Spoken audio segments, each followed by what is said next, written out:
Rennie Knopf with ChampionshipBBQ.tv, and you're listening to the Barbecue Central Show. Yay! Let's go! We'll do it live. Okay. Well, do it live! I'll write it and we'll do it live! So to get that perfect barbecue, you use wood. Are you sure it's safe? Whatever. We put the lighter fluid on, strike the match, and... Oh! Should we call the fire department? That might be a good idea.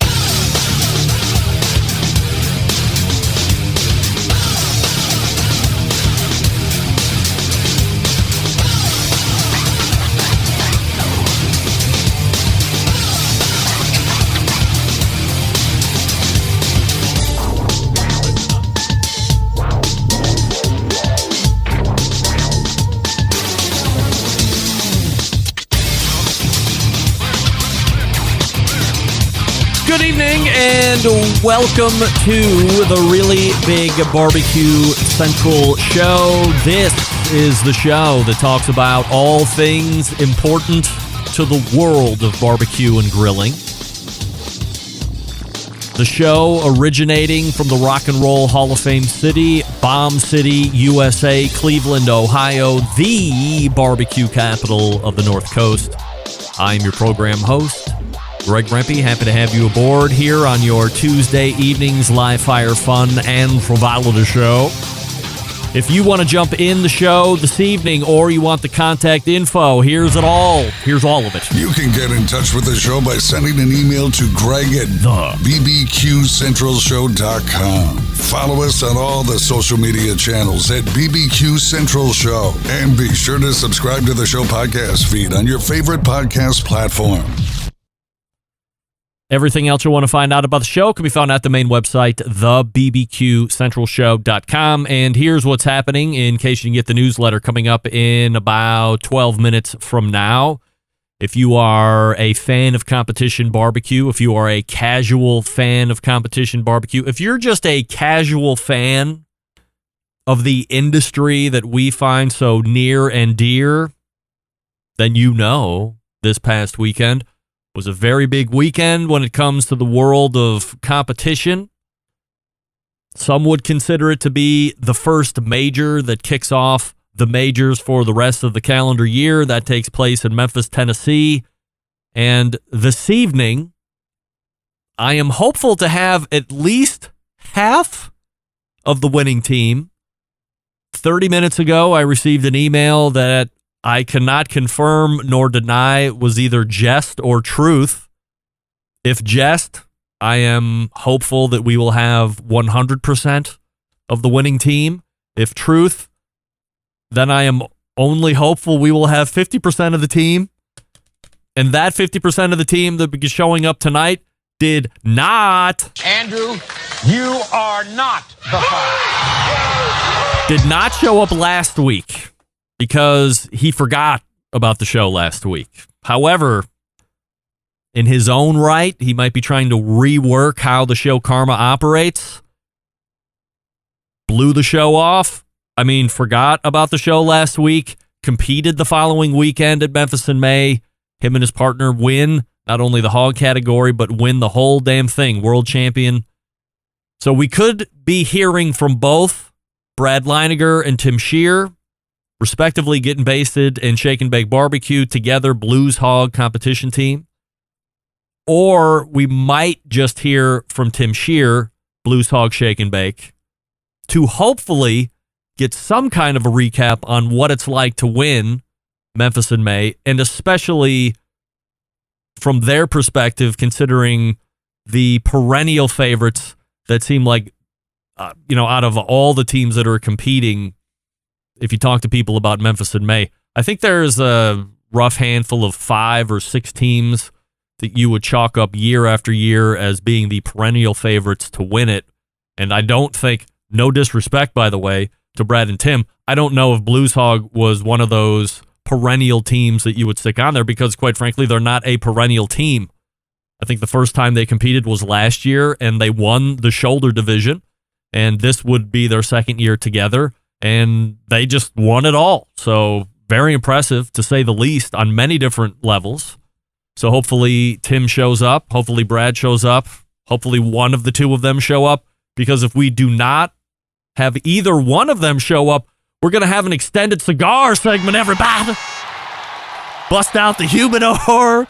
Bust out the sticks that you've been saving for a special occasion, because we're going to be filling it all with cigar talk otherwise, and maybe an athlete or porn star game, but we'll have to see what shakes out here over the next few minutes. So we're hoping to see a Memphis in May world champ in some degree in about 12 minutes from now, 8 minutes from now. Regardless of that, 35 past the hour, we will allot, regardless if it's taking up the first segment, to Phil or not. Phil leads into the second guest. Mr. Jonathan from the Cigar Authority podcast will be joining us once again. Last time we suffered a little bit of technical difficulty, didn't get near the content covered that I was hoping to, so we'll do a little revisit in that regard on some of the more important stuff that I thought we should rehash again, and then we'll get into a number of topics here that I have collected my thoughts on over the past number of weeks since his last visit, and we have iced out all the technical issues, so from a high level, should be a phenomenal segment.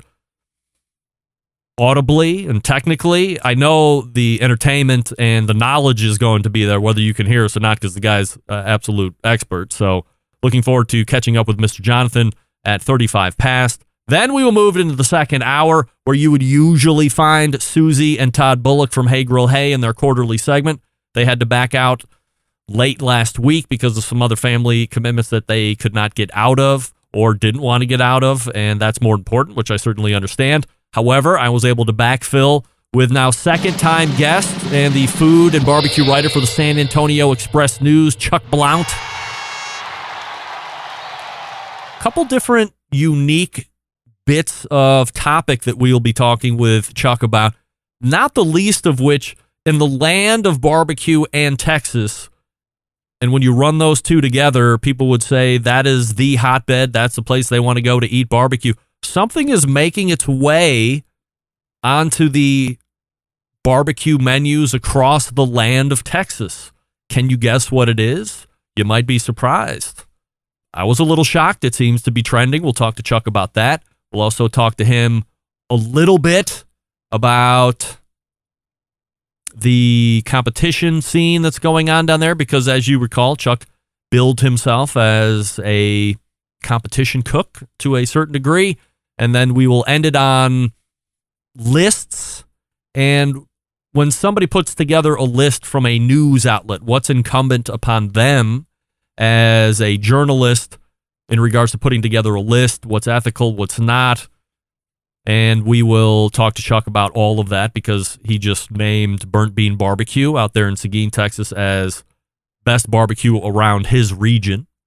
So we'll talk to him about that. And then closing out the show this evening, a pal of mine who also hosts a barbecue-related podcast, Kevin Sandridge, was boots on the ground at Memphis in May, taking it in a whole different capacity than some of the competitors that we'll be talking about or talking to here next segment, of course. So we'll get Kevin's take on how Memphis in May went down, what he was able to get for his particular show, content you might be able to look forward to with his particular podcast coming up as it relates to Memphis in May. So always looking forward to catching up with Kevin, because he shares a similar passion with me covering this industry and then bringing it to you in his own unique way. So that's how the show lays out here this evening. Blues Hog coming up here shortly. Mr. Jonathan from the Cigar Authority podcast after that. Second hour, Chuck Blount and Kevin Sandridge. That's the show if you need it. Greg at thebbqcentralshow.com is the email address. If you want to follow me socially, you can do that. Twitter, TikTok, Snapchat, and Instagram at BBQ Central Show. Live video feeds can be found on Facebook and Twitch /BBQ Central Show over on Facebook. Over on YouTube as well /RD Rempe, and audibly on Clubhouse as well. So we have a minute left. I don't know if this is even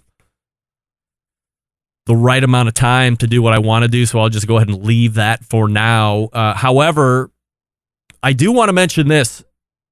In regards to a show I did a few weeks back where I referenced legendary barbecue rib burner Billy Bones, I wanted to show you a picture because a lot of you emailed me and said, "Who's Billy Bones?" Well, as you can see right there, Billy Bones is on the right And who's that on the left? Not only do we have a barbecue legend on the right, there is a barbecue legend on the left. If you're a fan of this show, you know exactly who that is. That's Jim Quisenberry, the original Mr. Memphis in May. This picture sent to me by his son, Michael, who's a loyal fan of the show, which I certainly appreciate. And as I had mentioned, many of you wrote into me after Billy was mentioned, saying that you weren't familiar with him, didn't know much about him, other than what I just spouted off very quickly. So there is a picture of two barbecue legends. I mean, when is that picture taken? The early 80s, mid 80s at the latest. I mean, look at the decor, look at the clothing. Are these two guys that you're looking at when you say, hey, what's the prototypical barbecuer look like? It's these two guys. These are your prototypical barbecuers and what they look like. So I thank Michael for kicking that photo over to me. And now I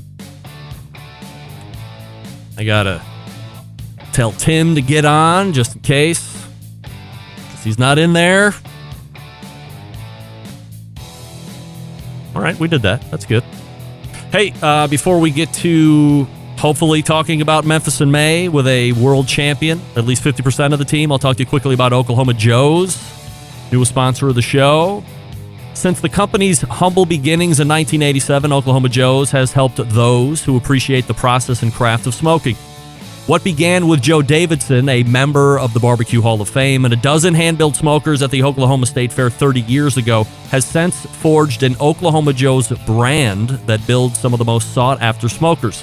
Oklahoma Joe's has a proud history of creating uncompromising grills and smokers with a carefully crafted design, and the new generation of the popular Rider Series pellet grills carries on that tradition. The new features of the Oklahoma Joe's Rider Deluxe pellet grill include a Pit Control 2.0 system that delivers the category's first dual sensor temperature control.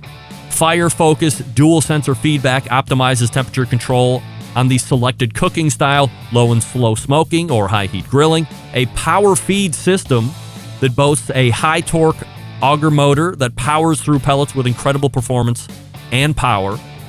And the Rider Deluxe Series builds on several popular features, including a smoke and sear mode, which features an impressive temperature range from 200 degrees to 650 degrees if you need it, and a 20-pound quick draw hopper that allows unused pellets to be drained in seconds for simple storage, removal, and swapping of pellet flavors. How about that? OklahomaJoes.com is the email, is the website. OklahomaJoes.com if you want to check it out. I'll talk to you about that in the second hour as well. We are trying to find Tim Shear. I will do my very best at corralling him. So stick around, and we'll be back right after this. You're listening to the Barbecue Central Show, presented by the Rider Deluxe Pellet Grills from Oklahoma Joe's.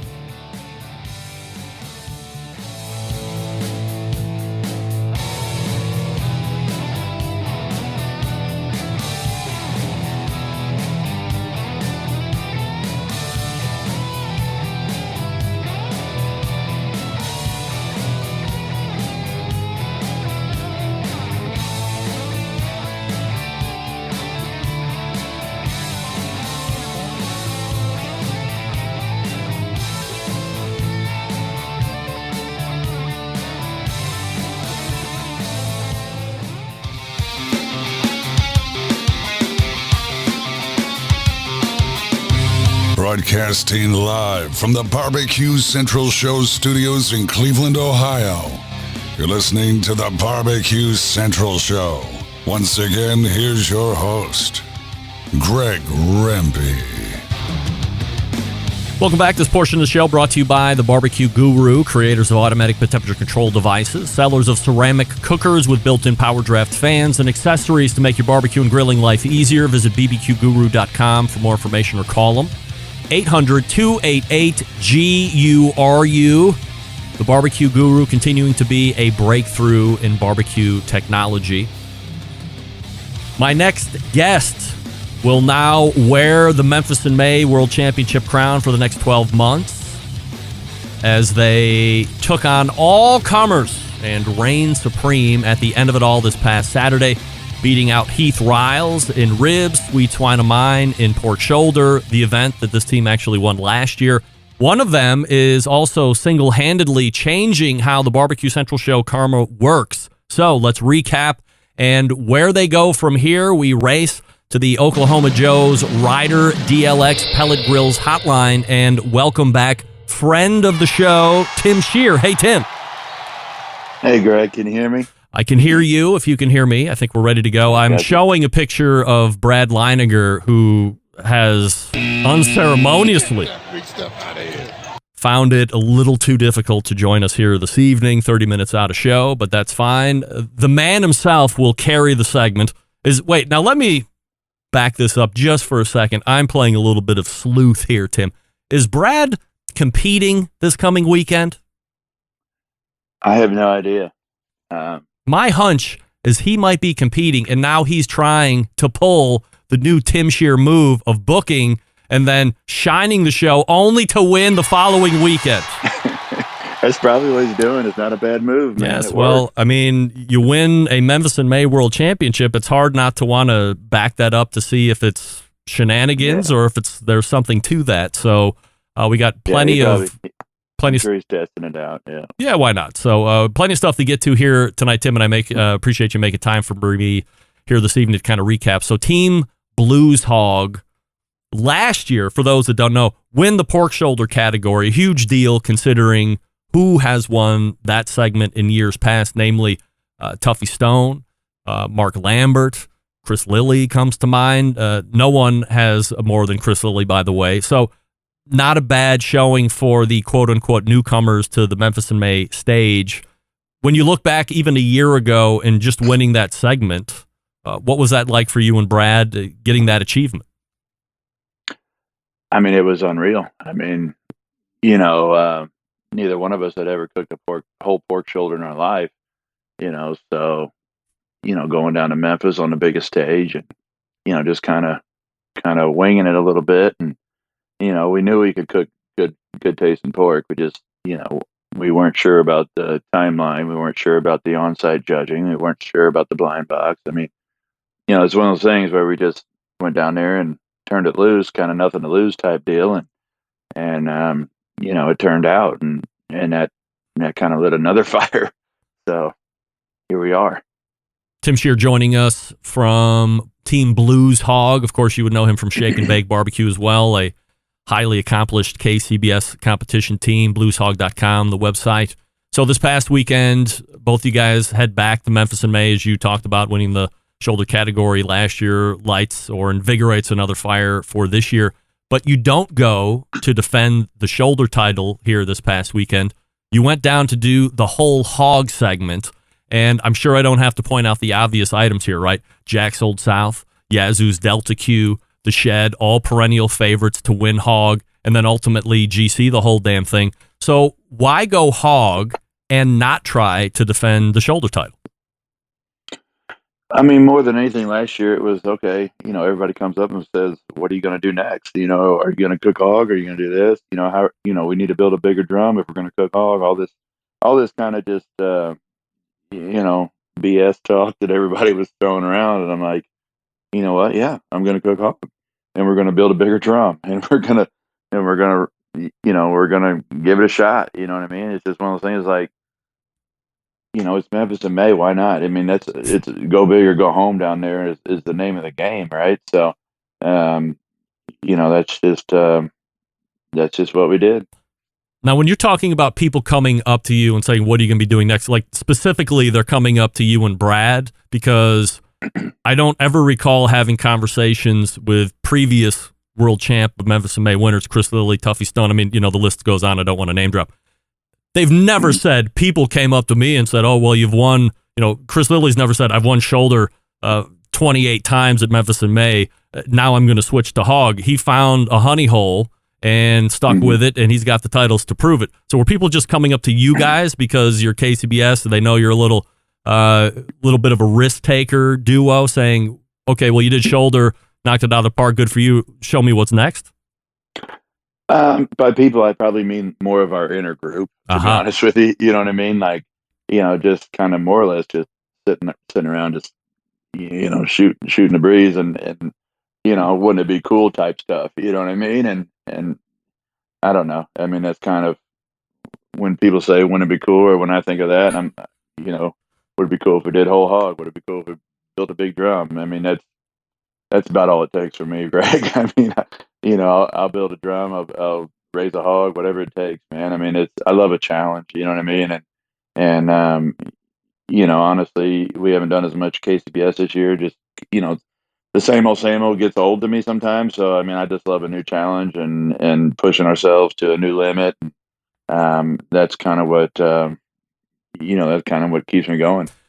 Tim, could I make an argument, or was there ever any thought between you and Brad where there are some whole hog assassins in that field? I had listed them off. They had all won not only the segment, but they had won world championships accordingly. But there are a volume less of whole hoggers compared to rib and shoulder cooks. So just by simple math, your odds are a little bit better to win that segment. Was that ever any discussion?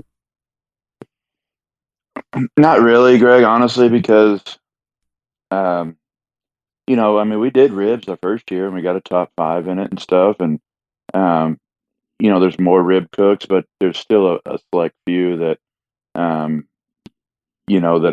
are there to really compete and win. You know what I mean? There's a lot of partiers in the rib group, I think.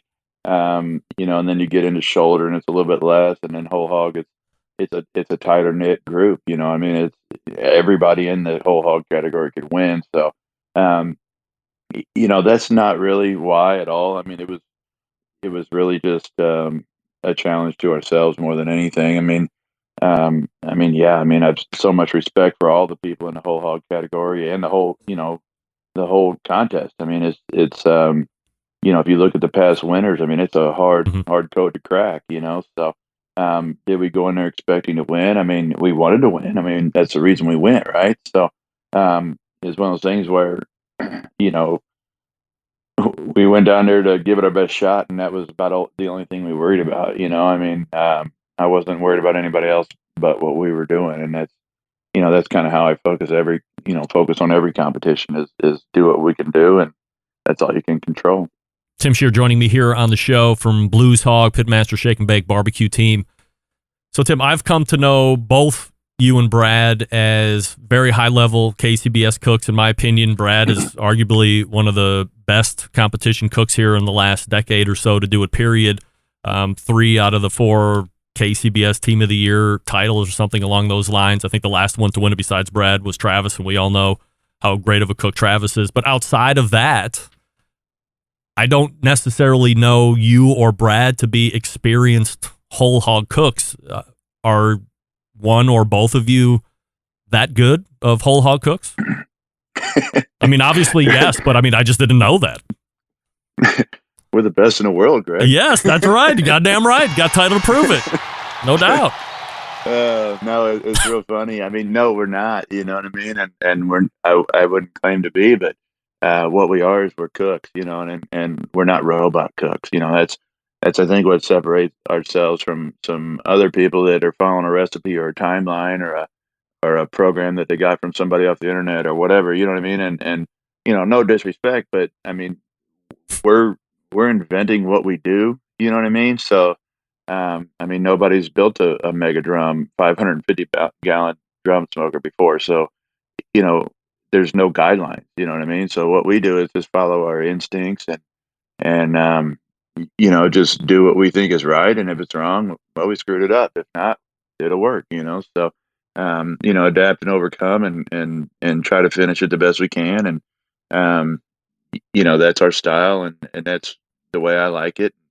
I mean, I don't know how else to put it. It's just one of those things like, it's kind of a nothing to lose mentality and kind of a grip it and rip it and go big or go home. And if it doesn't work, well, we'll try again next year, but, we're going to leave it all out there. And we did this year, man. I mean, it took a lot more prep and a lot more, I mean, we literally, I literally had the hog, bred and raised it on our farm and fed it and, built the drum last year, and we got another one finished just about a week before the contest.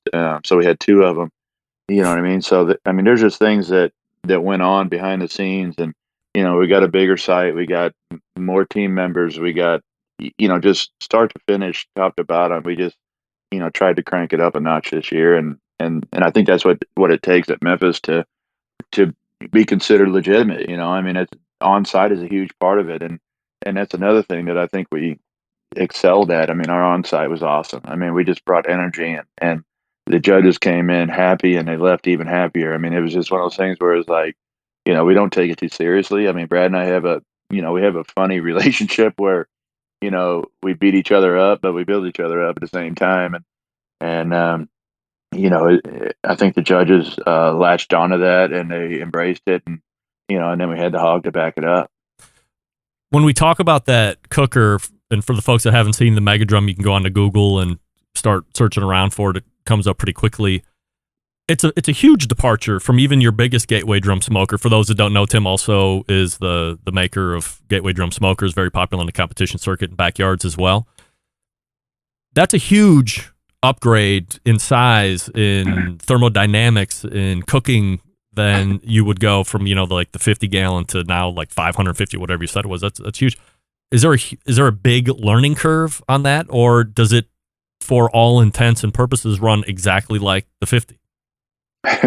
Honestly, Greg, it runs exactly the same. Wow. And I don't know how or why or what, but the first time, it was last summer, we cooked up in Kansas City for the Q Festival up there, and the first thing we cooked was a whole hog just for the festival, and I was like, all right, well, let's light it up and see what happens, and literally, like, within 30 minutes or so, the thing was running 300 degrees, steady Eddie, with like a quarter inch of air on each intake, and it was just like, wow. we all looked at each other. We're like, what the heck? I mean, we couldn't have probably got luckier, I guess. But, and the way it cooked the hog, I mean, we had like the perfect crispy skin, you know what I mean? And which is hard to do, I think, on a whole hog. I've never done one, not on the drum, I guess. So, it just happened, and the color was great.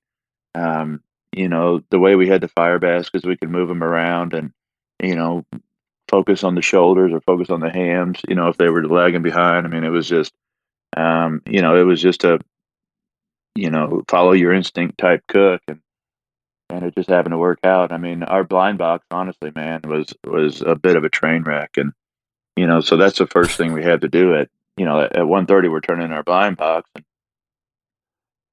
I'm mad as hell at that point. I mean, I was like, wow, we just did all this and goofed up on the thing we should do best at, which is a blind box, but so, but we had 5 minutes to turn it around, and our first judge was already sitting there ready to go.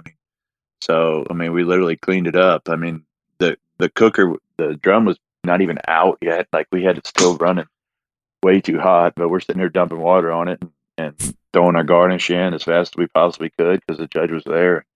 It was just a crazy whirlwind, team effort type deal, and everybody just went with it and pulled it off somehow. I mean, it's one of those things where you couldn't have drawn it up like that, probably never will again, but it just happened to work out, which, we're thankful for.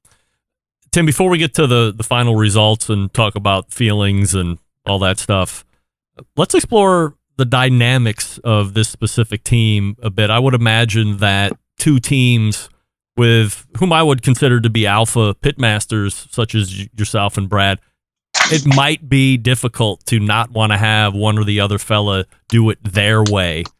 How do you avoid any of that nonsense, or can you not avoid it? You have your bickers and chippiness, but you also realize there's a goal at hand and you're somehow able to work through it.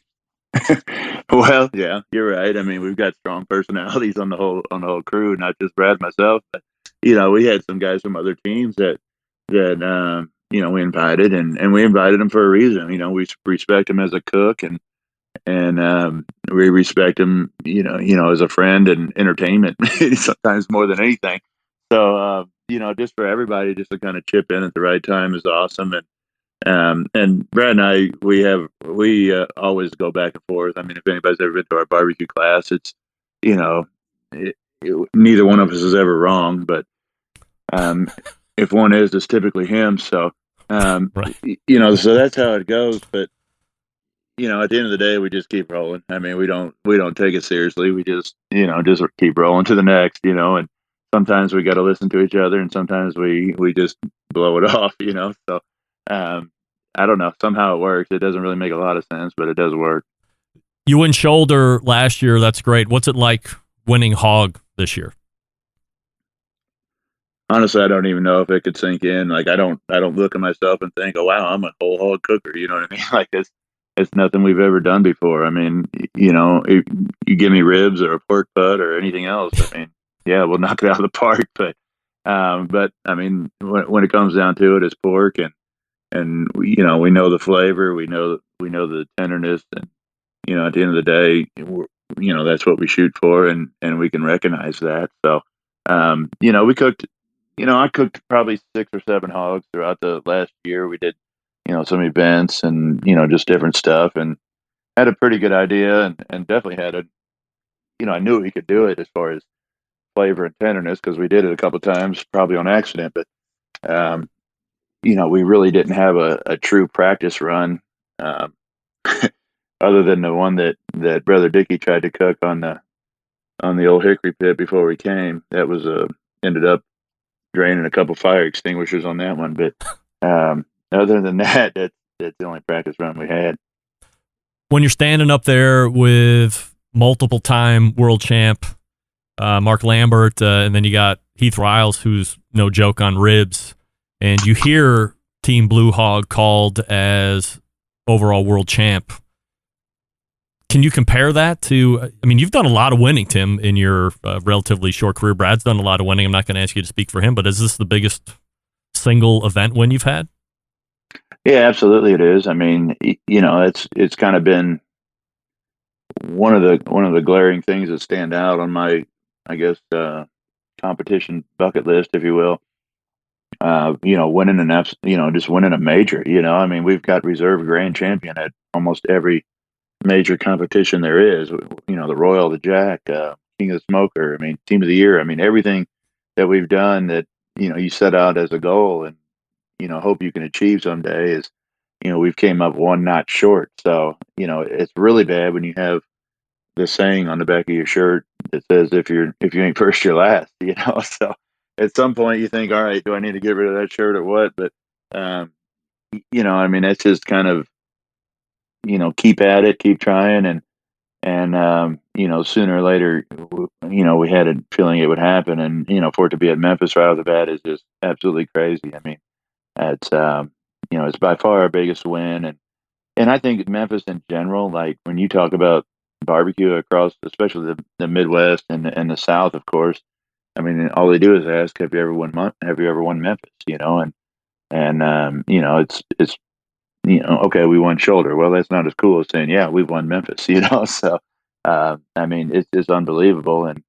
And to be up there with Heath Riles, a guy that's done it so many times and done so well, and Mark Lambert, of course, I mean, unbelievable, you know what I mean? And just everybody there, Tuffy's going by, and Chris Lilly's coming over afterwards and congratulating us. And, we cooked next to Melissa Cookston. So, I mean, it's just, it's just very, very surreal, I guess. I mean, just unbelievable, really. So, well, we're living a dream, no doubt. And for the next 12 months, you'll be living with the title World Champ at Memphis in May and World Hog Champ at Memphis in May as well. We're talking with Tim Scheer, one of the pitmasters with Team Blues Hog, and of course, pitmaster of Shake and Bake Barbecue. Tim, always appreciate the time. Thanks so much for breaking this weekend down. Continued success. Yeah, thanks, Greg. Appreciate it. And if you ever need me to win again, I'll just no-show your show again. All right, sounds good. He's son of a gun. All guests appear via the Oklahoma Joe's Rider Deluxe Pellet Grills hotline. It's the reverse karma that is now coming into vogue, evidently. Tim, next time you want to win an event, just let me know. I'll book you, and then just don't show up. How about that? That way it makes me feel a little bit better.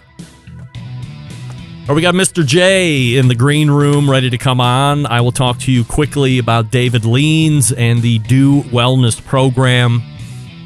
Maybe you've heard that having a dad bod was cool. Well, take it from a stud like me. There's nothing sexy about wearing your gluttony everywhere you go. Not to mention, being overweight increases the risk of all causes of mortality, including strokes, cancers, coronary artery disease, sleep apnea, hypertension. The list goes on. Making the decision to change decades-old food habits can mean the difference between you attaining your health goals versus dealing with the unknown health challenges that you and your family will have to face down the road. Luckily, thanks to our pal, friend of the show, and backyard barbecue enthusiast, and kind of a social media maven, by the way, David McDowell, men's health and wellness coach. You can eat barbecue all year around and still lose the fat. That's right. With David, you have assistance around the clock. He's just a text message, an iMessage, or a WhatsApp message, or an email away. He's also available for FaceTime, Zoom, WhatsApp video chat. You need help, you got it, even on short notice. Now, some coaches, believe it or not, are charging up to $500 a month. For what? A canned diet plan and 1 to 2 check-ins a month? Forget it. Partnering with David allows you access to a resource who's available effectively 24/7. In fact, you're not going to pay $500 a month or $400 a month or $300 a month. How about $200 a month? Can you invest $200 in your month? Forget this month. Starting in June. So that means you have 6 months left. You can't invest $1,200 in yourself. You know in your mind you need to get a little bit more healthy. The cardio needs to get kicked up. You need a little support, though. You need somebody to hold you accountable. That's what's David for. davidleans.com/BBQ. Sign up right now. davidleans.com/BBQ. Tell him the show sent you. Follow him on Instagram at Earl's Cookout. It's fun. And see how he really eats. That's really him doing it. Plus, the guy's put together. He knows how to do it. Help yourself. davidleans.com/BBQ. We are back with Mr. Jonathan from the Cigar Authority podcast. We'll be right back. You're listening to the Barbecue Central Show, presented by the Ryder Deluxe Pellet Grills from Oklahoma Joe's.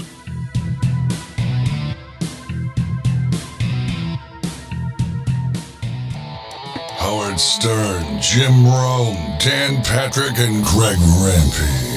The Mountain Rushmore of talk show entertainment. Now, let's get back to the Barbecue Central Show. This portion being brought to you by cookinpellets.com, your number one source for quality wood pellets for all your pellet-driven cookers. Visit cookinpellets.com for more information or to purchase or to see what other great products they have to lend a little bit of smokiness to your wood-fired foods. My next guest tonight is one of the co-hosts of the most popular and longest-running cigar podcasts in history. You can listen to the show every Saturday at noon Eastern live, or just subscribe to the podcast, listen at your convenience. Last time we had a visit from the Echo Monster, and then we had a visit from the Cut Off My Internet Monster, a shambles, to say the least, but we are hopeful to push through a better segment tonight. So let's race to the Oklahoma Joe's Ryder Deluxe Pellet Grill Hotline, and welcome back, friend of the show, Mr. Jonathan from the Cigar Authority podcast. Hey, Mr. Jonathan. God, I hope I did this right. You did it right, and you sound absolutely masterful, which we certainly appreciate. No doubt about it. Thank you. Thank you. I took your advice, and I got the right equipment. See what happens when you listen to the master. I tell these people, right. I got people that are worth hundreds of millions of dollars, and I say, please, go out and buy this $60 microphone. And it's like I've just asked them to not give me a loan, but to literally give me a third of their wealth or free use to their private planes. I mean, give me a break. No, this thing is magical. Yes. Magical. I've used great. it a few times for a couple of different podcasts, a couple of different Zoom calls. Everybody says it sounds good, and I'm happy with it. Mr. J, what's smoking good right now in the shop? Well, I'm smoking a Bandolero right now, and I cheat. I buy them well in advance, and I sit on them for a little while, as I do with most of my cigars. But Bandolero right out of the box is great. Everybody who listens to the Cigar Authority knows I'm a huge Aladino Corojo Reserve fan, and the Robustos are in their stride right now. I have just got to stop myself from buying box after box after box. Also, in my regular rotation is JFR Lunatic, CLE, especially the new Stadium Series, Garofalo La Familia in the Sun-Grown Robusto, Fire. Any Perdomo in Sun-Grown is just righteous. The new Padron 95 Natural is stellar. Buffalo 10, I know it's in your notes for later. I have to say it because you reminded me of it. I smoke that often. Julius Caesar, Chartero Cabano. There's just a lot of good stuff on the market. We were suffering a bit through technical issues that I'd mentioned there at the top when we started to answer this question last time. So let's hit it again, and we'll mention Buffalo 10 here in about 5-6 seconds. When it comes to the up-and-comers in the industry, what names should we budding cigar enthusiasts and even the seasoned pro be on the lookout for, and why? El Artista is making some unbelievable stuff out of Dominican Republic. Ram from El Artista is just a master. They're growing some of their own tobacco. They're almost vertically integrated. They're kind of on the cusp. They're really killing it. That kid Noel Rojas, his stuff is fire right now. And then, without getting into the larger tier, the people that spend $1 million or more in just print ads, you've got the folks at JFR, which is Aganorsa leaf. Their stuff is really consistently good. Padron is in that second tier. They make about 2 million cigars a year. Very well-known brand. Everybody assumes that they're much bigger than what they are, but vertically integrated, cedar boxes, uncellophaned on their 1964s and 1926s. Their stuff is really good. I mentioned Bandolero earlier, Perdomo. You could even get into smaller brands, which I'm saying smaller, but I mean 500,000 cigars a year with La Giana, The Natural, Maduro, and there's a new sweet-capped one, Angelic. All solid. We're talking with Mr. Jonathan from the Cigar Authority podcast. Also on the retail side, the number 2 guyscigars.com. If he mentions something here this evening that trips your trigger, you can go on over there and buy to your heart's delight. Mr. J, do you see people being pressured into brands or others being told that you should be smoking this or that, even though their particular palate might not agree with it? Because even as adults, we want to look cool, right? There's a douche factor in cigars like any other industry. So, and there's influencing going on where people that they'll see something, for example, that I'm smoking in the shop and they'll say, well, what are you smoking? And I know that they're a mild smoker. And I lean more toward medium to full bodied and full strength. And I'll say, you know what, Mike, I don't think this one's for you. And sometimes they'll still pressure themselves into going. And really, I think the mistake for cigar smokers is, on one hand, people don't push their palate enough. And on the other hand, people just don't listen. So push your palate a little bit. You should reach out to your local tobacconist and lean on their expertise. I mean, they're professional cigar buyers. So lean on their expertise and see what you should be smoking to push your palate, and stay away from the legacy brands, the brands that are being gobbled up by the J. Cortezes of the world and the Swisher Internationals of the world. These are just mega conglomerations of companies that are putting out mediocre cigars at the top tier pricing because we, the consumers, are paying for their ad budgets. This is where we got cut off last time. So let's start again. What brands of lighters and cutters are you using? And can one correlate cost and quality? Because in the barbecue world, we use this term, buy the best and only cry once. Is that the same for cigar accessories? With lighters, no. And with cutters, to a certain degree. I use the Calibri SV cutter. It's a deep V cutter on one side. It's a straight cutter on the other. I believe they use a German steel blade. All I know is that I've cut 10,000 times with this thing. I mean, the finish is wearing off the black, and it still is sharp as the day I bought it. And I'm not even particular. I cut through the cellophane on customer cigars. If they ask for a cut, I don't even take it out. I just cut right through it. It cuts every time. There's no problems. So this is about $88. It's on the upper middle of cutter pricing at $88. When it comes to lighters, the only lighter you need is the Vertigo Cyclone. It's the best that there is. This one's been through the washer and dryer 3-4 times. I've been into 4 different countries, 6 different states. I've flown with it. I've never been caught by TSA. I mean, I literally throw it in my carry-on in my shaving kit, and I go wherever I go, this lighter goes. It's the best, and they're $13. There's a lot of different lighters out there at a lot of different price ranges, and I'm maybe a little over green as far as where my knowledge base is on this. But what I've come to find on lighters is the number of jets correlating to the ring size of your cigar could potentially be a problem. You know, that Cyclone you have is a 3-jet lighter. Some of them are 4 jets. Would you say that if you have a smaller ring gauge lighter, you would want to be looking for something that at least is giving you a flame tip, so you're not just jetting down the whole side/wrapper of the cigar and charring it up, or should you turn the output down in order to stay away from that? You could turn it down a little bit, and I'm actually hoping that this thing doesn't run out of fuel. I intentionally grabbed a lighter that's a little low in case you asked me to show some maintenance. But the whole key to using any lighter is the hottest part of the flame is way up at the tip, and where those 3 jets, it just went out, where those 3 jets come together, that's the hottest part of the flame.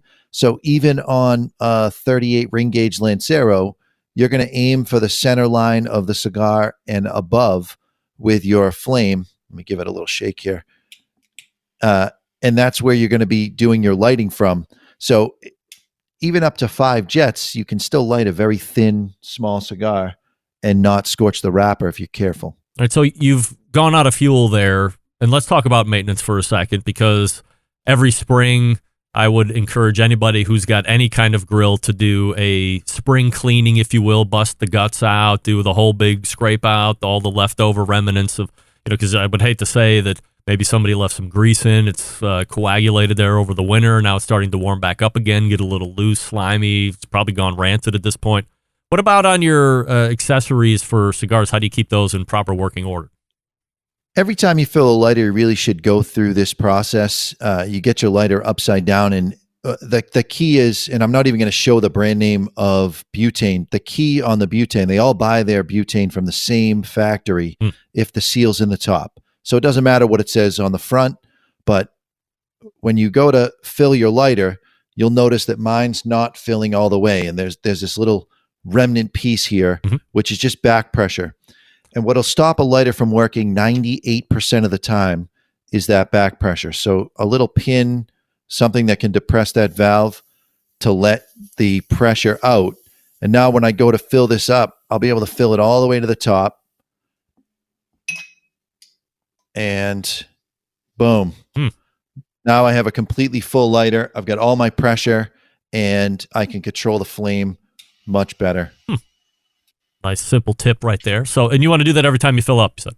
Every time you fill it. Yeah. Why leave with a half a tank of gas? And if you get past the 50% mark with back pressure, the lighter is going to appear to be broken. And I'm going to tell you, when I say 98% of the time, it's probably 99% of the time. People think I'm a genius when it comes to lighters. And it's the exact same lesson I give to every rookie that starts in the shop. Bleed the lighter, fill the lighter, and if it still doesn't work, then come get me. Mr. J, spring has finally arrived, at least in Cleveland. The weather's finally broke. It's the first time in recent memory I don't have the heater to the left of me actually running to keep me warm here in the basement. Summer soon to follow, obviously. So there's going to be a lot of weddings kicking off here shortly. Those events certainly go with cigars. What are your best suggestions for sticks to bring in an event like this? And what are some other things to consider besides brand alone? You're going to need a jet lighter like the Cyclone. You're going to need a cutter at the very least. And then I'm a retired wedding disc jockey, semi-retired. I have one coming up this Sunday. The big key is that the bride is going to lose her mind at the 50-minute mark when all the dudes are smoking cigars outside and the party is going on. So if you go with a Robusto is 5x50. That is going to burn for about 45 minutes. You get everybody the same cigar. So let's say you got a wedding of 200 people. You're going to need roughly 40 cigars to satisfy the people that are willing to smoke, because you lose half of your audience because they're by and large women and they're not going to smoke. You're going to have a small percentage of the men that are absolutely not going to smoke. So you're going to have 40 guys that want to smoke, and those are the party guys. So give them 45 minutes, let them blow off some steam and do some man shit, and then their cigars are going to go out and they're going to be ushered inside and go ahead and have the party. You want everybody to have the same cigar. You want it to be controlled in length, and you'll be ready to have the DJ kick things off. Should the buyer of the cigar do any advanced recon on the party to suss out any particular cigar lovers or aficionados versus folks just smoking it because it's there to smoke? That's such a good question, and I really appreciate you as an interviewer because you go outside the box. The answer is no. You don't need to do any extra research because guys like myself, I'm a seasoned cigar smoker. I am not showing up anywhere without cigars for me, without some mild cigars for other people.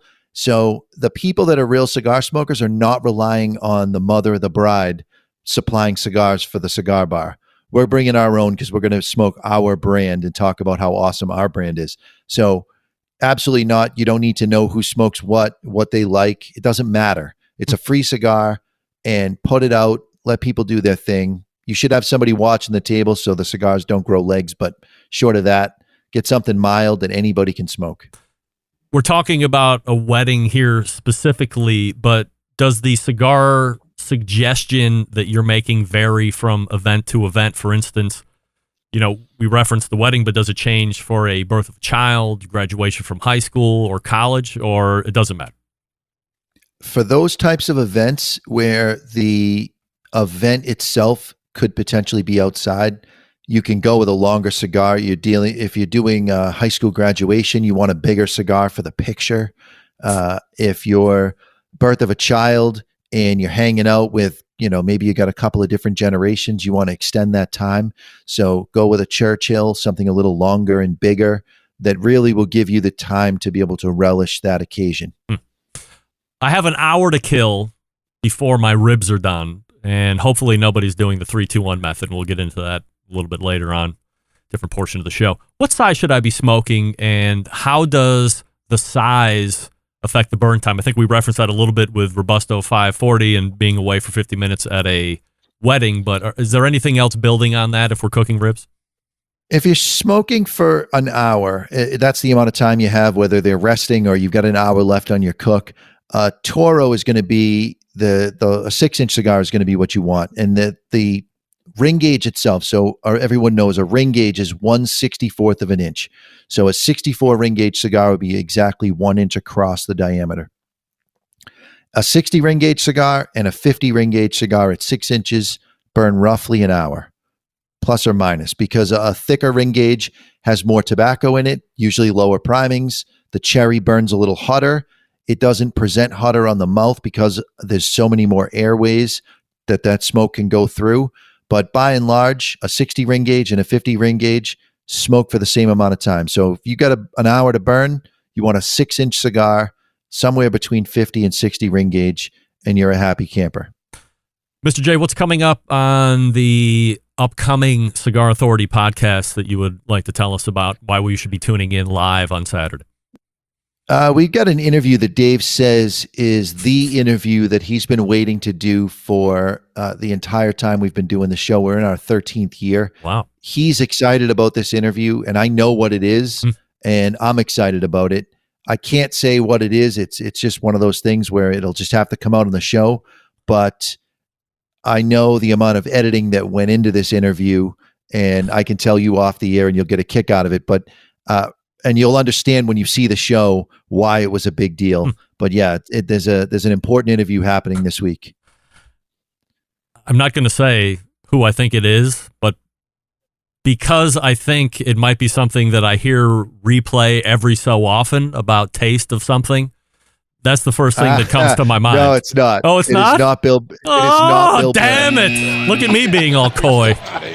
Oh, that was good. Yeah, all right. See, I mean, a new listener, but I am actively listening to everything, too, at the same time. No doubt about it.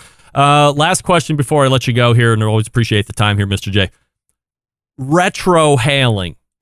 Snobs only? I've tried it, and I hate it. I don't like it either.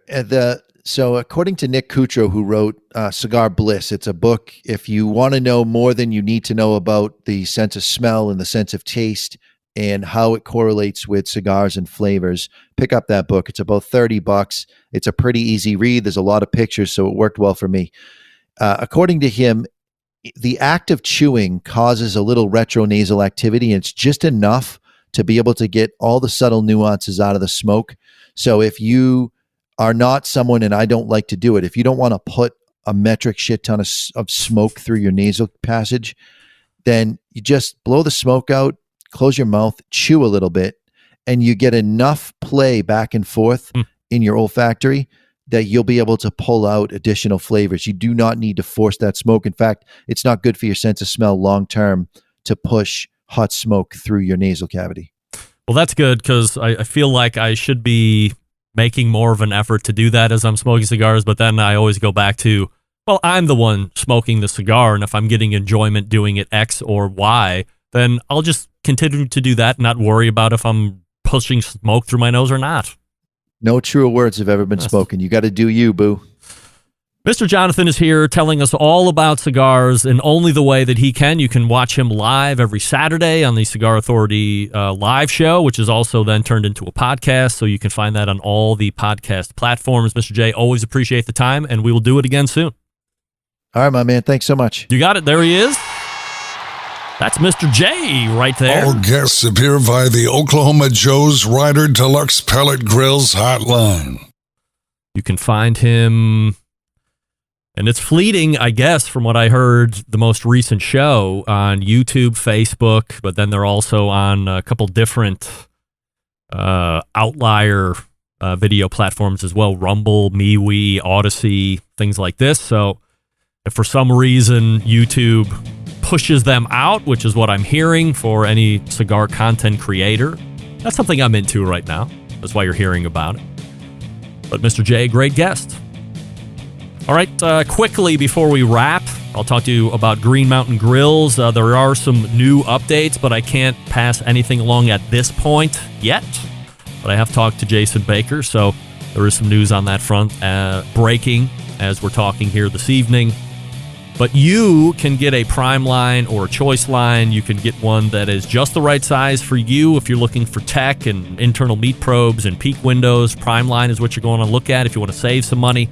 Choice line is the one you're going to want to look at. Also, only sold through dealers. So go to greenmountaingrill.com, find a dealer near you, visit the dealer, get educated, buy the size that best fits your need, and then buy the pizza oven insert because you love high heat pizza. We all do. And then you're ready to go. Don't worry about having to return it because you don't know how to use it. You're all educated at the dealer. Dealer level. That's what we love. greenmountaingrill.com. We are back to wrap the first hour right after this. Stick around. We'll be right back. Continuing to produce incredibly mediocre content in an exceptionally professional way. You're listening and watching the Barbecue Central Show. Once again, here's your host, Greg Rempe. All right, we are back. We thank Mr. Jonathan from the Cigar Authority for joining us last segment. This is brought to you by the Fireboard. Monitor up to 6 different temperatures simultaneously. Connect to Wi-Fi for cloud-based monitoring or connect via the Bluetooth. If you have Alexa or the Google Assistant in your home, you're in luck. Fireboard further integrated with both. Find out more by visiting fireboard.com or call 816-945-2232. And we say a special congratulations to Johnny Maggs, who posted last week his gift that he got from the folks over at Fireboard. He got his Fireboard Spark, if you can believe it. So he's very excited to give that a whirl, and I'm excited to get his opinion on that. We thank Mr. Jonathan again from the Cigar Authority podcast for joining us last segment, talking about size of cigars for weddings, for other type of special occasions, lighter maintenance if you're already a cigar appreciator of some size or shape, how you need to keep that lighter working. You too can be a cigar authority on how to maintain your lighter and then pass that information along to your pals that like it. Also, we thank our first guest, Tim Shear, 50% of the team that won Memphis and May's World Championship this past weekend. By the way, I just did get a follow-up email from Brad Leiniger, and he's definitely not stiffing the show for any other reason than he has a really good reason for missing the show, and we pass along our good thoughts to Brad and all that is involved with what he has going on here this evening. And certainly sorry to hear that he is doing that, but I'm not going to spill his beans. But follow him on social media. He might do it. All right, we are pointing to the second hour. Refresh libations, and we'll be right back. Stick around.